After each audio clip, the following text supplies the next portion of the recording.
Hi guys, it's your Island Girl and I'm back with another one for you today. And today I'm checking out iconic British food you must try before you die. All right, guys, you all know I'm a foodie. So we're going to get right into this one. So if you're new to my channel, it's the first time here, come on in, wrap back with a smile on your face and enjoy. To all my regular schmeglers, day one, sweetie pie, sweetie poos, come on in, wrap back, put a smile on your face and enjoy this one with the Island Girl.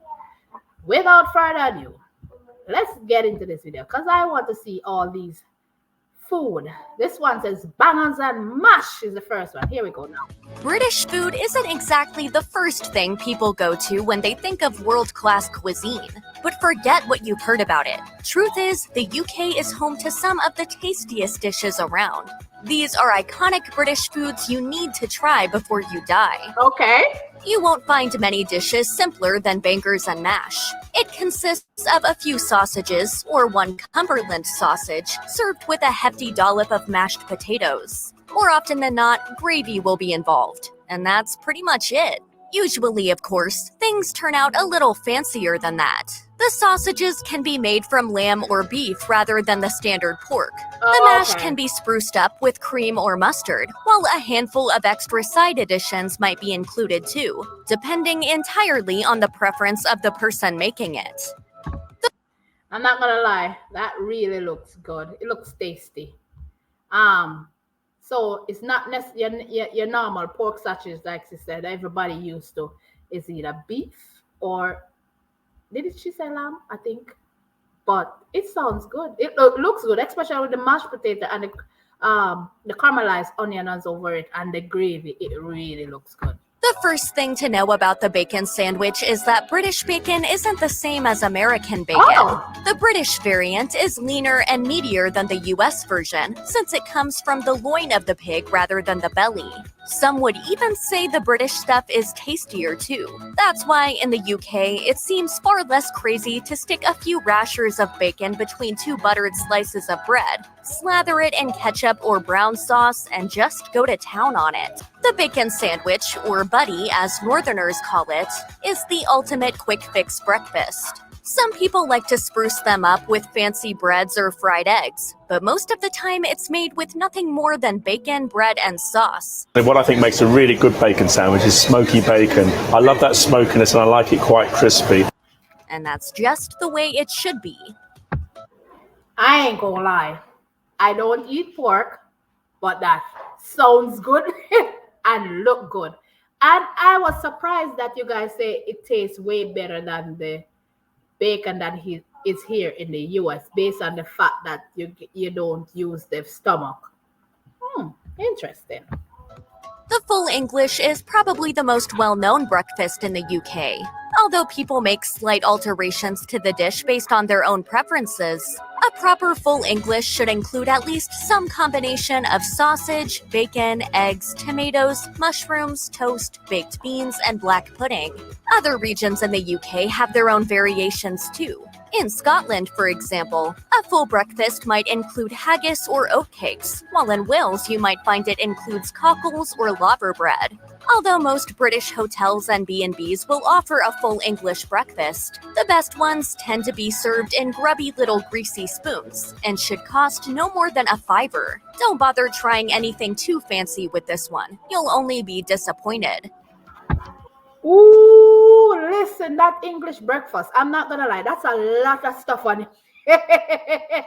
That is a lot of stuff on your plate, from sausage to bacon to bread to beans to what do you call it, mushrooms, bread. That's a lot of stuff to have on your plate. It looks good. And then they say sometimes it have haggis, they have black. Hey, it's a lot. But she said the best ones are in the little corner shops. I can understand that. They say best one corner shop in the little greasy places, and it shouldn't be nothing over $5. That's a lot that you get for £5, guys. I'm not gonna lie. One of the many pies and pastries to be found in British cuisine, beef Wellington, is made up of filet steak coated with pâté and duxelle, which is a kind of mix of mushrooms, onions, and herbs. This steak is then wrapped in ham and baked in a pastry. Many recipes use pâté de foie gras, but this particular ingredient tends to be a little controversial, to say the least. This is another one of those delectably hearty dishes that you'll most often find served in pubs up and down the UK, though it's not too hard to make at home. If nothing else, it's a great use of any leftovers from a Sunday roast. I'm not gonna lie, that beef Wellington look good. I've never had that. It just looks yummy. Wow. Britain's more notorious foods, Black black pudding, pudding. is a kind of blood sausage made from pork blood, fat, and cereal, which is then spiced with mint, thyme, and pennyroyal. Taste-wise, imagine eating a particularly bready kind of sausage, and you're probably halfway there. Although it's a regional specialty in the West Midlands and northwest of England, black pudding is a staple part of the full English, so you can expect to find it on breakfast tables around the country. It'd be I ain't gonna lie. The black pudding, just hearing the makeup of what make it, it's that, it seems like it's an acquired taste, because, boy, yeah. I might be wrong. Let me know in the comment section, but, okay. Let's continue. very easy to give the chip buddy a bad rap, but that wouldn't be very fair because this is by far one of the best comfort foods Britain has to offer. Oh. The idea is simple. You heap a load of thick-cut chips, French fries for Americans, onto a slice of buttered bread, throw a little sauce on if you like, stick another slice of bread on top, and then you're good to go. Most often found in the north of England, the chip buddy is a mainstay food of the British working class. Depending on where you are in the country and on what kind of bread you're using, you might hear it referred to as a chip sandwich, chip roll, chip bap, chip cob, chip sarnie, or something else entirely. Doesn't matter what it's called though, it still tastes great. Okay, the chip body. The chip body. Chip body. French fries in between bread, pan, butter, and ketchup. Ugh. Just the thought of it is like saying no. But you know what? For the fun of it, I am going to try it and make a video trying it, and you guys can see my actual reaction if I really like it or not. I'm gonna try it. Chip body. That's an interesting combination. Buttered bread with French fries. You call it chips with ketchup.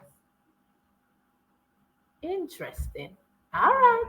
Let's continue. At first glance, chicken tikka masala may seem like an Indian dish, but it's believed by many to have been created by South Asian immigrants in the United Kingdom, with one account placing its origins in Glasgow.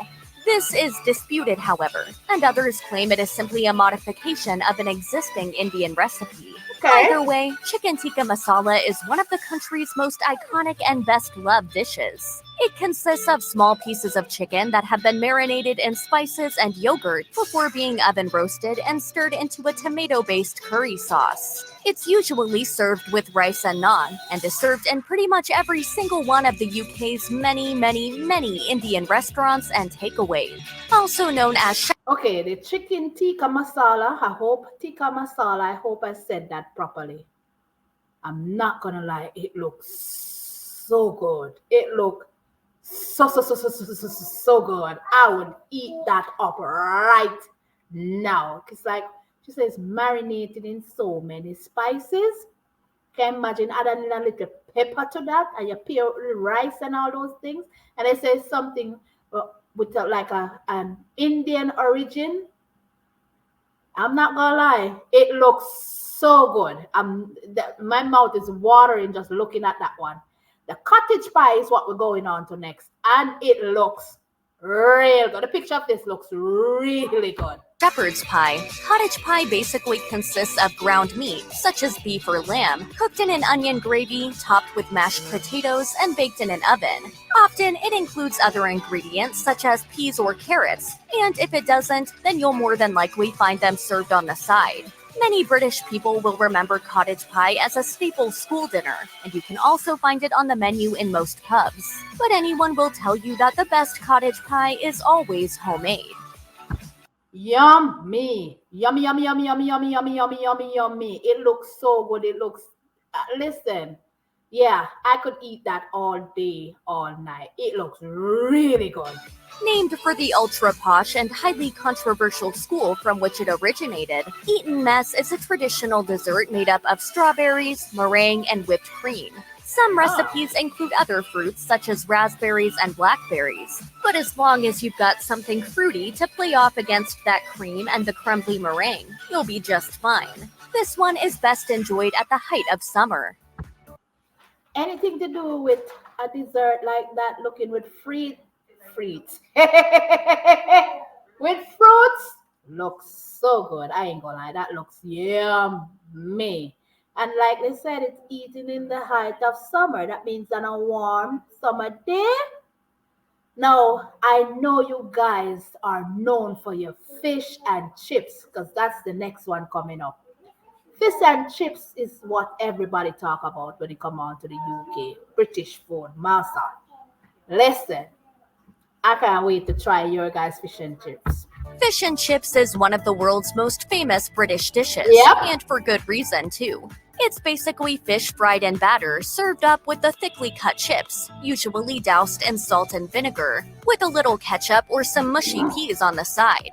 The fish itself is most often cod or haddock, but other kinds are occasionally used. Although you'll find fish and chips pretty much everywhere in the UK, proper seaside chippies almost always do it best. The fish is always freshly caught, the chips will be made just right, and the setting is invariably just right for the occasion. Put short, this is the ultimate British culinary experience. The ultimate British culinary experience. And she said, listen, the best ones are on the sea, on the shore, where listen, they're always freshly caught, soaked in. Listen, man, just battered up with a little salt and vinegar and ooh, I'm going down. I'm getting up. I'm getting food paralysis. I'm getting up. I'm getting into a food coma over here. This is interesting. It looks good. And I can imagine how moist it is on the inside. Fried just right. Ah, sound good. Sound good. Game pies are traditional English pastries that are best known for having become really quite over the top during the Victorian era. Although recipes for game pies have changed over the years, modern variations tend to contain meats such as venison, rabbit, pheasant, pigeon, or pork, Okay. and are mixed in with garlic, shallots or onions, bacon, pork, as well as a range of different herbs and spices. Unlike the Victorians, you needn't worry about birds stuffed within birds or crazy fancy pastry patterns. Simplicity is key here. Simplicity and a good ale, that is. That game pie look good. That game pie look good, boy. Simple ingredients, but it really look good. The jam roly Anything with a simple pie, with meaty and not over the top and not a lot of ingredients. One season well tend to be nice to eat. I ain't gonna lie about that. Let's go. The jam roly poly. Okay?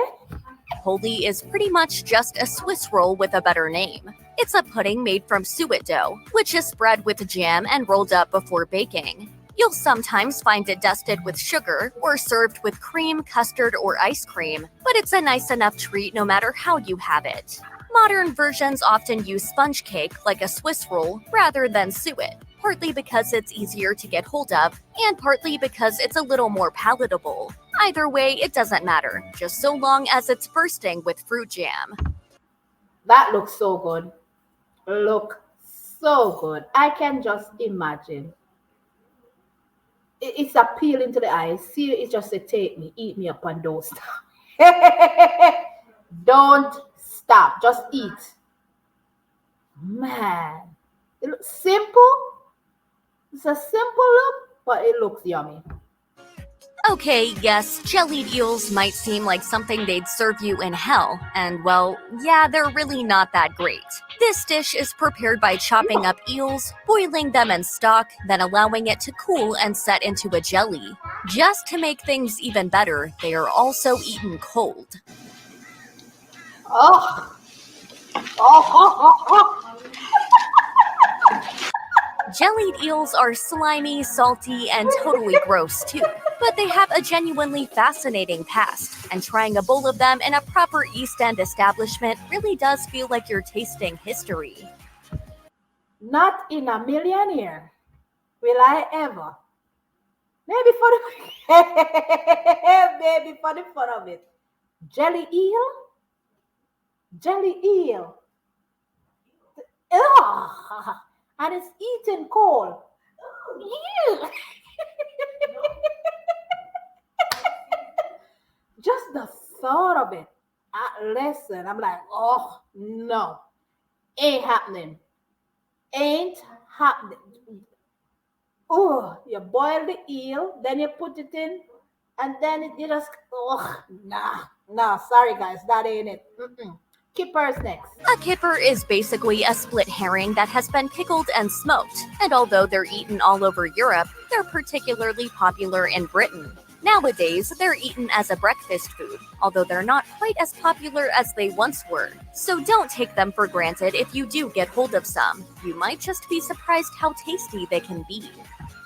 Is your keepers something like our otherwise called red herring? We have a thing called red herring that I used to love eating when I was in Jamaica. Kippers, is that is it similar? I don't know because I realized they said it's dried fish and and you serve it as breakfast. I don't know. Let's see. Let me know in the comment section if they're similar. It might be a shock to discover that the Knickerbocker glory comes from the same country as jellied eels and black pudding, but it's true. Once sold almost exclusively out of the country's many ice cream vans, Knickerbocker glories are basically elaborate ice cream sundaes, made up of vanilla ice cream, strawberries, whipped cream, syrup, sprinkles, and a wafer, all served in a tall glass. Sometimes they might include chopped nuts, more syrups, chocolate, or anything else any kid could ever want. And yes, they really do taste as good as they look. Man, I can only imagine like a ice cream sundae.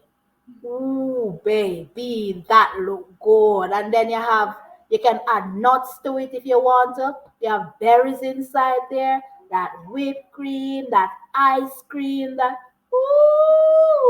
and the syrup. Boy, it looks good. It's so good, and that will send you to food.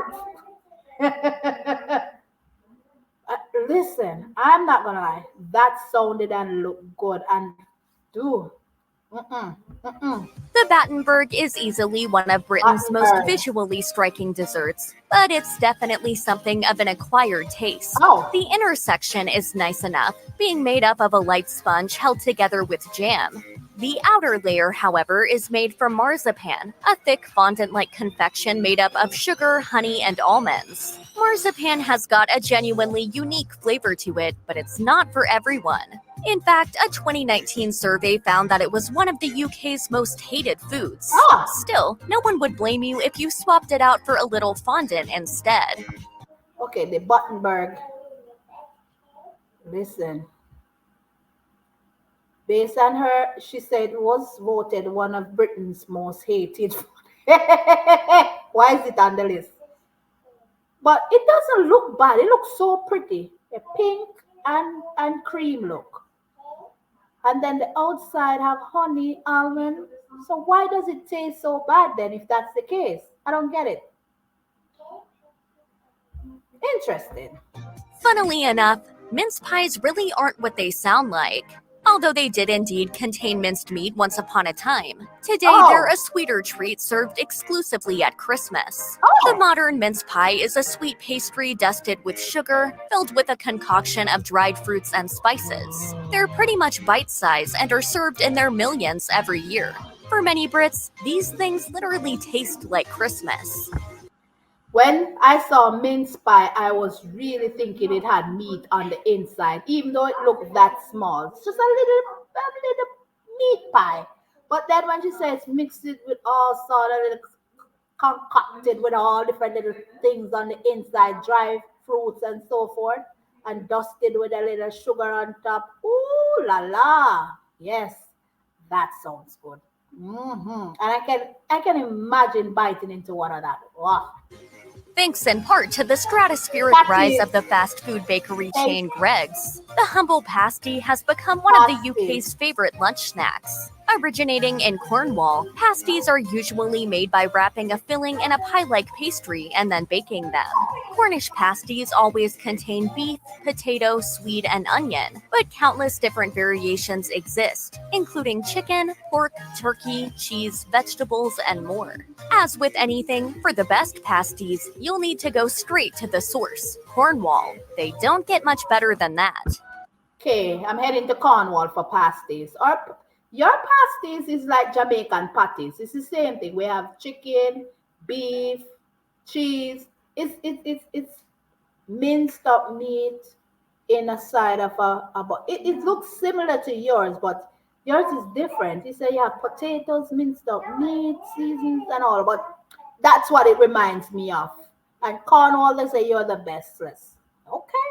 But I know that's if my side is good, so I can imagine how yours tastes. Think of the ploughmans as kind of like the British version of the charcuterie board. It's a spread of various foodstuffs, and different places will offer different variations. But the key ingredients are bread, cheese, and onions. You might also find salad, ham, hard boiled eggs, apple, chutney, pickled eggs or onions, or any other similar cold ingredients. Ploughman's lunches are rather famous for being sold in pubs, having once been pretty much the only type of food they would agree to serve. As such, a proper Ploughman's is invariably served with a pint of beer. Another cold That right there remind me of an open sandwich bar where you have everything you can think of to add to your bread. Cheese, fruits, um, sausage, not sausages, like turkey cuts, and it's interesting. That's a lot of things on that, a lot on that plate. Now, this one is what? Pork pie. British classic is the pork pie, a small snack with a long reaching history. The earliest mentions of something resembling the pork pie appear as far back as the 14th century, and Wow. the use of gelatin to preserve the meat inside was a staple method of medieval cooking. Nowadays, pork pies are often included as part of a ploughman's or eaten with a salad on the side. Arguably the best around is the Melton Mowbray pork pie, which is always hand-molded, made with uncured meat, and unlike other versions, uses pork that has been chopped rather than minced. They may not look like much, but they're one of Britain's most beloved snack foods. Pork pie. One of your snack food. I realized a while ago when he was putting it down that it seemed like he got the seal, the is it the king or the queen seal on it. So that means it gotta be good. Cured meat inside it, I don't eat pork, but I must say it looks good. It looks good because it seemed like it got the stamp of approval. Scones. Scones. Scones, or as some denizens of the UK say it, Scones. scones, are a type of sweet or sometimes savory baked food made from wheat or oatmeal. Although they come in many varieties, the most famous use of scones in England is as part of cream tea, a traditional type of afternoon tea that has them served with clotted cream and jam. The pronunciation of the word is also a major point of contention amongst British people. A Oh, 2016 survey found that 51% of Britons pronounce it to rhyme with gone, whereas 42% pronounce it to rhyme with bone. The former is a northern and Scottish thing, whereas the latter is a southern thing. For some reason, Brits take this debate very, very seriously indeed. So, first question, scone, what Scone. If you scone. Well, if you're from Northern, it's scone, isn't Scone. Scone it is. It is scone. Because once it's scone, it's scone. look here, they ain't playing with the scone.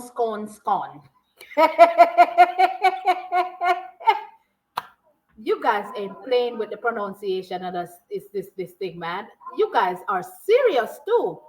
Scones, scones.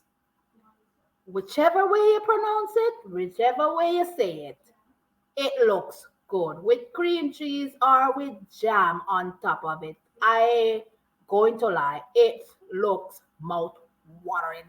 I'm not listen. It looks so good, and I can just imagine how it tastes. We're going on to Scotch eggs.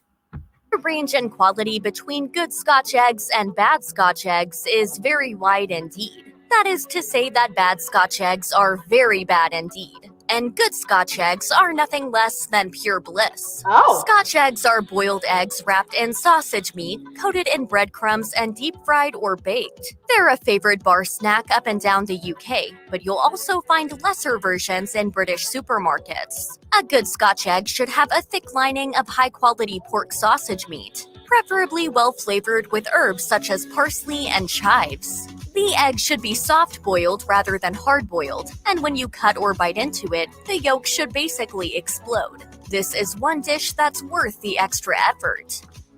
I ain't gonna lie, man. I don't like when my yolk is runny, but that Scotch egg look really good. Just the fact that it's the outside is crusted in meat and then deep fried, and when you cut into it, the boiled egg inside, when it just bursts open with the yolk just run. It looks so good. It looks good. I'm not gonna lie. It really looks good. To most British people, the term scouse will conjure images of Liverpool, where the inhabitants are colloquially known as scousers. But they're called this for a reason. Scouse was originally a stew concocted by sailors, which first originated in Norway and spread to Liverpool, once Britain's foremost port.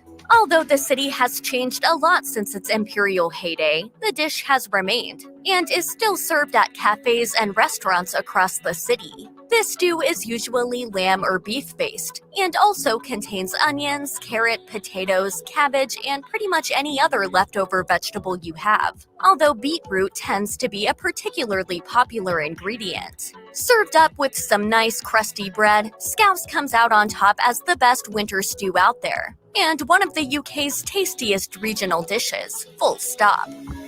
I would smack that down right now. That's scouse. That is just a stew with potatoes or bread on top or with carrots. It just looks so good. Like on a good cold day, I'll be boxing that down. It looks really good. It looks good. I gotta give it to you on that one, guys. Just like the Scotch egg, and it looks good. Yeah, yum, yum, yum, yum. Stargazy pie is a truly peculiar dish, both in name and appearance. The term stargazy refers to the fact that the fish in the pie, usually pilchards or sardines, are facing outwards, with their heads sticking up through the crust. Aside from the fish, stargazy pie can contain any number of different ingredients, including hard-boiled eggs, bacon, onion, mustard, herbs, wine, and more. And although it looks downright weird, it actually tastes pretty great. It's a rich, salty, and extremely filling dish that acts as an entire meal in one. The stargazy pie, please tell me. I'm not eating no pie with no fish staring at me like that. Please tell me in the comment section if this really tastes good, guys. No, not on a serious note. Does it really taste good? Because it doesn't look appealing to the eyes at all. At all. And I eat fish with the head on it. Don't get me wrong. It just look weird. And it seems as if it don't taste good. I know she said it tastes pretty well, but I don't know why. It just, I don't know. No, interesting. That's an interesting one. The roast dinner is probably the ultimate British dish, typically eaten on a Sunday, and nowadays very popular in pubs. The typical roast is centered around one particular kind of roast meat. This can be anything from beef to pork to lamb to chicken, although game birds are occasionally used too. Accompanying the meat, you'll find any combination of roast potatoes, gravy, broccoli, green beans, cabbage, parsnips, swede, carrots, peas, and cauliflower cheese. Each different type of meat comes with its own additions, too. Roast beef, for example, is served with Yorkshire pudding, mustard, or horseradish. Pork tends to come with applesauce, crackling, and stuffing. Lamb almost always sits alongside mint sauce, and chicken is accompanied by stuffing or cranberry sauce. Arguably, the best roast dinner experience involves a pub, friends or family, and a lot of beer and wine. But nothing beats a homemade Sunday roast either, and the scope for customization is practically unlimited. Ain't gonna lie, the roast look good. A dinner roast look real good.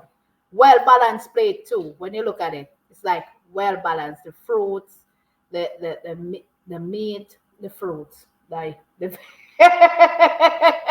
the vegetables plus the meat, and I like the idea that she said it's only based around one kind of meat and not the multiple meat on your plate. That looks good. It looks well balanced and tasty. Toad in the hole is a little less gross than it sounds, mostly because it doesn't involve any actual toads. Instead, the toads are sausages, while the hole refers to a single giant Yorkshire pudding, usually served with gravy and vegetables. This dish is a kind of middle ground between the roast dinner and bangers and mash. Unfortunately, toad in the hole is far harder to find than either of those dishes, but it's more than worth a go if you can, especially if you love a good Yorkshire pudding. As you may have learned on a certain 90s sitcom, trifle is an English dessert made up of sponge. Hold on. Toad in the hole. What a name, Toad in the hole. I'm glad she explained it. So it's just sausage in a pie, pretty much. So it's like, it seemed like your bangers and mash then. It's similar to it. Fingers, fruit, jelly, custard, whipped cream, and decidedly not beef sautéed with peas and onions.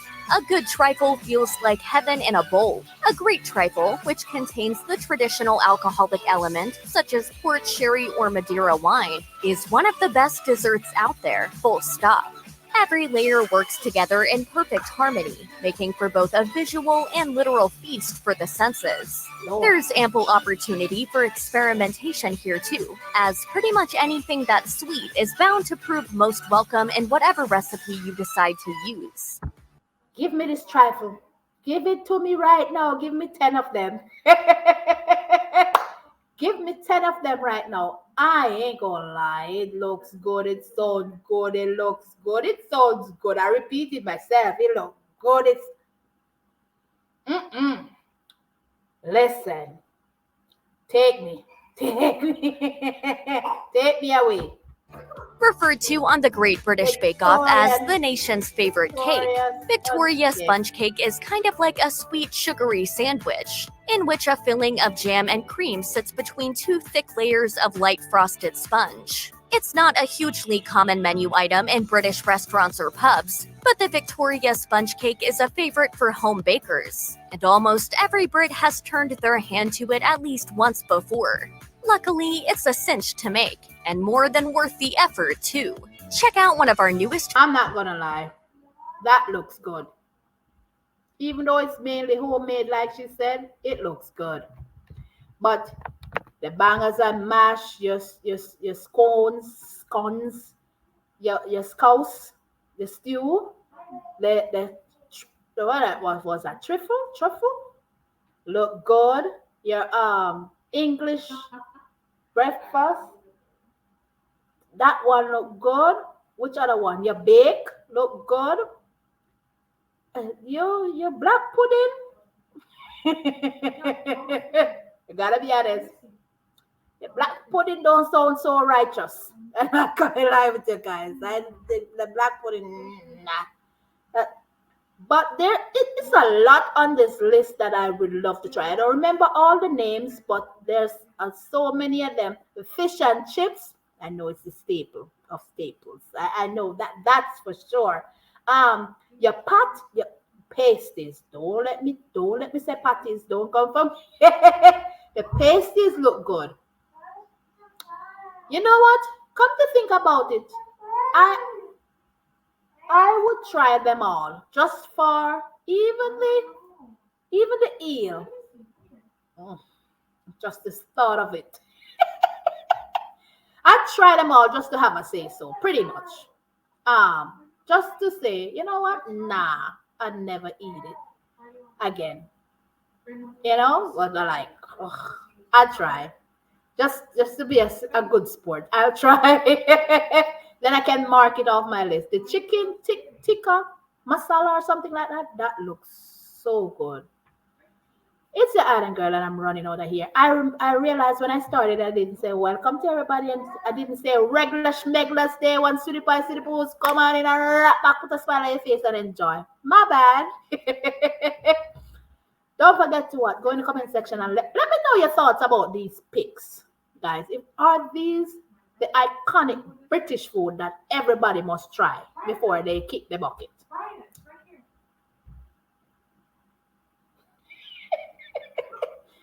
Raya, your necklace look good, Raya. It's pretty.